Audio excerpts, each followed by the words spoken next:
I went to detox a couple months ago, had to shake back real quick.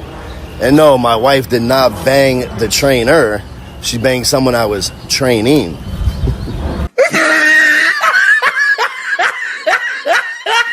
Welcome back to the Alpha Male Universe. So a quick TLDR, Big Mike was basically one of Wes Watson's former meat riders who used to bounce on his shit daily. He eventually woke up, realized he got scammed by Wes Watson, and then had a falling out. Well, then his wife started bouncing on another man's meat. He crashed out, went to that dude's house, got arrested, then lost his Instagram access or whatever, and now he's doing a tell-all because he has returned. So yeah, that is a quick TLDR. Hopefully that made sense. And some people are going to say, well, man, Big Mike is cool. Well, you got to think about it. If his grift was successful with the original cornball, do you think he would have ever made videos like this? Fuck no, right? So he is here to get gadooshed on. So you know what? Let's get in the flow state and get this show on the road.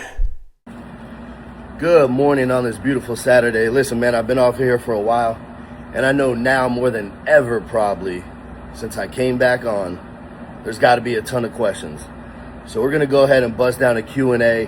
And I want, please, I'm asking for all you scary pussy motherfuckers that are in my DM, that are in her DM, that are just so fake and flawed.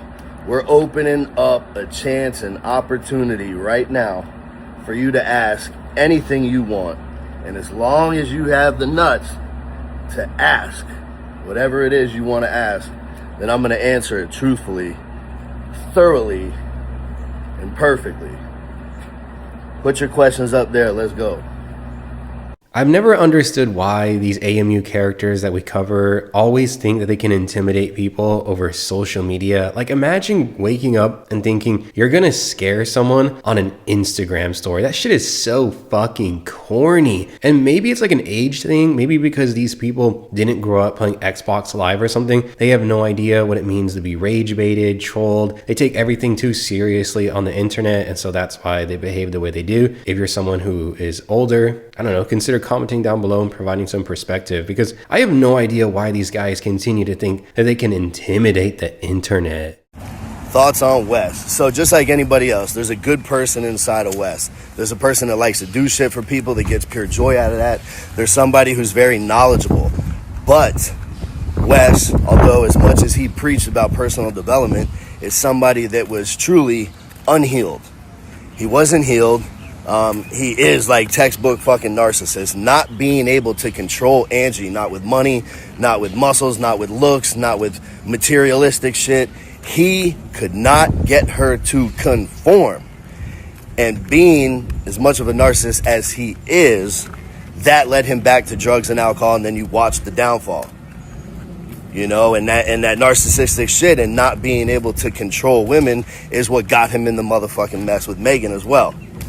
We also had a falling out. He was not happy when I started making fun of coaches.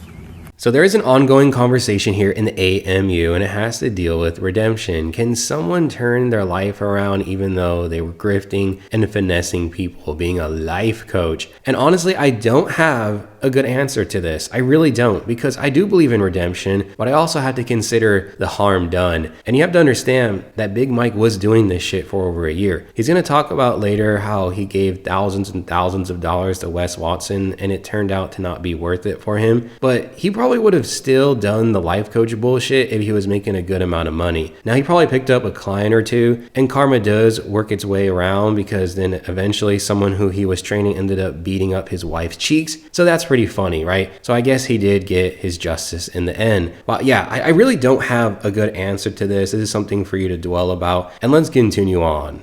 I went to jail for a bogus ass charge that I don't even fit the criteria for. But basically all I did was just pull up to somebody's house and ask them to come outside and shoot me a fade.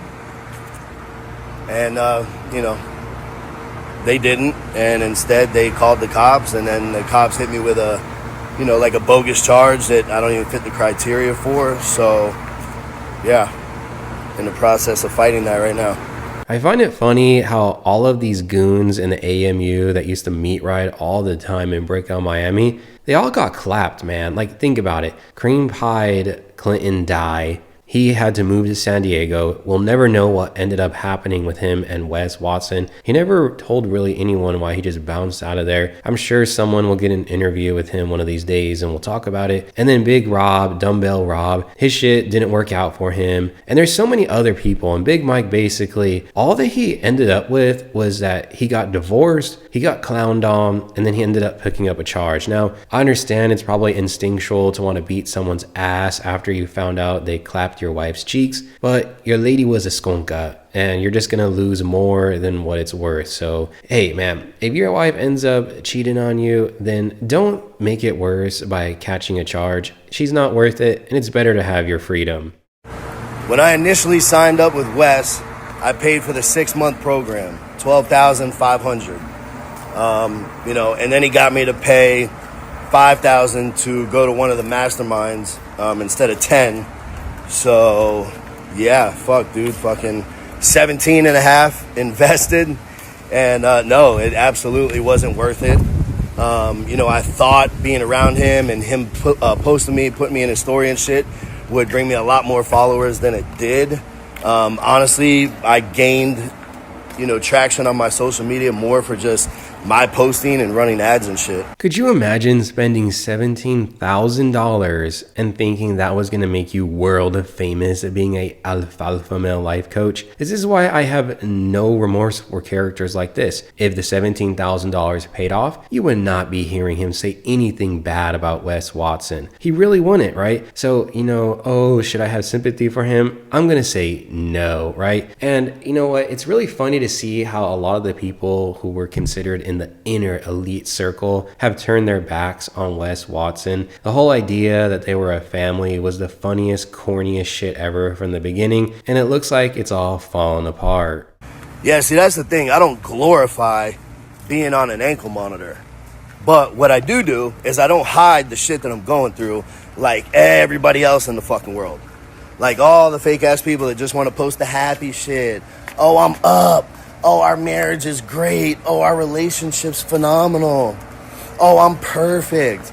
No, how I am is no matter what I'm going through, I'm going to be real about it. On here, in life, it doesn't matter. To me, it doesn't matter because I truly don't give a fuck about people judging me. Someone's opinion of me matters that much. If y'all can't tell, it literally matters that much. I will say there is somewhat of a positive sentiment towards Big Mike, and a lot of it has to do with the fact that he does pretty much show everything. He's not like other AMU characters that will attempt to hide their failures or whatever. Like Big Mike does show a lot about his life. He showed that his wife got clapped, that he has an ankle monitor, that he basically wasted a bunch of money. And so in that respect, I can see how some people would have a positive sentiment towards him, but in the grand scheme of things, he's just any other like alfalfa male grifter. It's just that he's actually honest about some things, which I think it's funny that that's a kind of a breath of fresh air, or that's something that's a positive trait about him, considering that should be the bare minimum, that we should all be honest with each other. But I guess when we're talking about subject matters that are just absolute deplorable human beings, someone like Big Mike may look like a saint. Yes, sir. Absolutely was. Somebody I was close to, not a stranger. Somebody I was close to. Like I said, somebody I was training. Somebody I almost started a business with. And most important, someone that I never did anything wrong to. I'll let you decide, but I honestly think this is one of the top 5 moments in the AMU, because you have to think about it like this. Big Mike was training someone to be alpha, and then that person decided, you know what, the most alpha thing I could ever do is clap my trainer's wife's cheeks. Like, you gotta think about how ridiculous that is, man. I mean, This is such a bad look for him. I know he's trying to be honest about everything, but this is the type of shit that just makes you a swole cow in the end. So let's listen to his final thoughts about Wes Watson, and we'll go from there. Wait. Go back and then show me where I co-sign anything that he's done. I don't co-sign any of that shit. 3 dudes, supposedly fucking beating on or holding one chick in a house, nah, I don't fucking co-sign that. And nowhere in this did I co-sign that. Me and Wes ain't even fucking cool, bro. So I don't co-sign any of his shit. When I started making fun of coaches, fucking dude called me and tried to threaten me, knowing damn well that I'm not the one. You know, so yeah, we had a little falling out. He was threatening to blow up my house, my car, this and that. And I told him, nigga, stop yelling at my phone and come stand on that. You know, come to my crib. But he didn't. But yeah, I don't know where any of this you saw a cosign in anything he's done. Now, I'm no fan of any alpha male, but I didn't see how Big Mike co-signed any of the behavior that Wes Watson has exhibited in the past couple of months. There's just no way I saw how you could frame it as him co-signing. And did I hear correctly that Wes threatened to blow up his house? Holy shit, man. That guy was seriously off his ass. You know what? That's going to conclude the video. Hopefully you found it entertaining. And if you did so, please hit that like button so the AMU may spread and consider joining this awesome community. Finally, we have a AMU Discord that's popping off 24/7, so be sure to check that out too. See you in a future episode. Later.